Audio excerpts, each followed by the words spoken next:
Bonjour monsieur. Bonjour mademoiselle. Excusez-moi, y a-t-il une autre boulangerie sur la place de Castelnau? Il y en avait une autrefois, effectivement, dans les années 50. En fait, c'était la boulangerie de mon grand-père. Vous vous souvenez de son emplacement? Oh, bien sûr que je m'en souviens.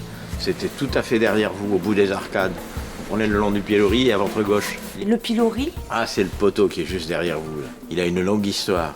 D'accord, merci. Bonne journée monsieur. Bonne journée, au revoir.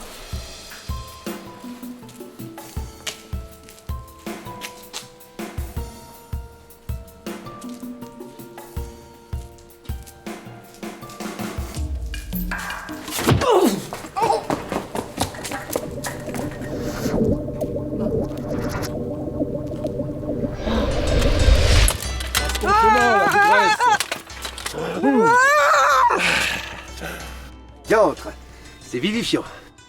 Vous humez l'avoine et la jeune pouliche au champ. Ah, je n'ai jamais senti donzelle qui fleura aussi bon. Mais... Mettons que je prenne ça pour un compliment. On est où? Qu'est-ce qui s'est passé? Je me présente, Jean-Baptiste Rossi. On m'expose ainsi pour hérésie. Pourquoi ici, plus rien ne ressemble à rien? Vous êtes à Castelnau de Montmiral. Cette bastide fut érigée en 1222 sous l'impulsion du comte de Toulouse, Raymond VII, et du seigneur local. Et son statut de bastide lui accorde certains privilèges. La place de Castelnau est une place forte, essentiellement marchande, composée d'un solide château et d'épais remparts. Mais bon, nous sommes surtout célèbres pour notre marché, qui se tient ici, sous la place des Couverts, et qui fait vivre presque tout le monde à bien des lieux à la ronde.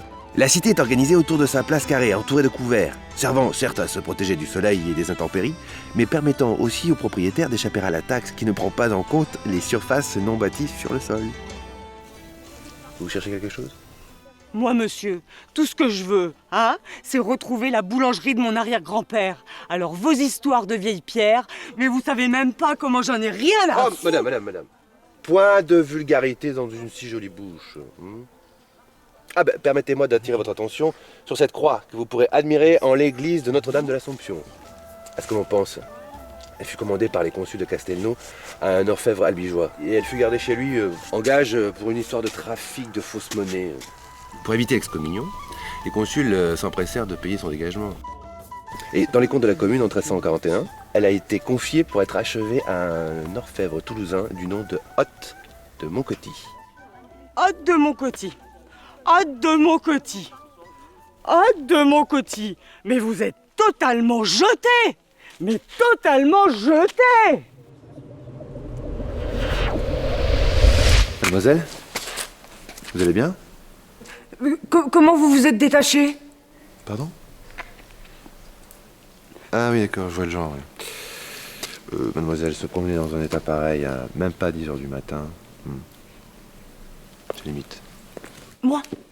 Eh ben au final, je vous trouvais plus sexy en pagne.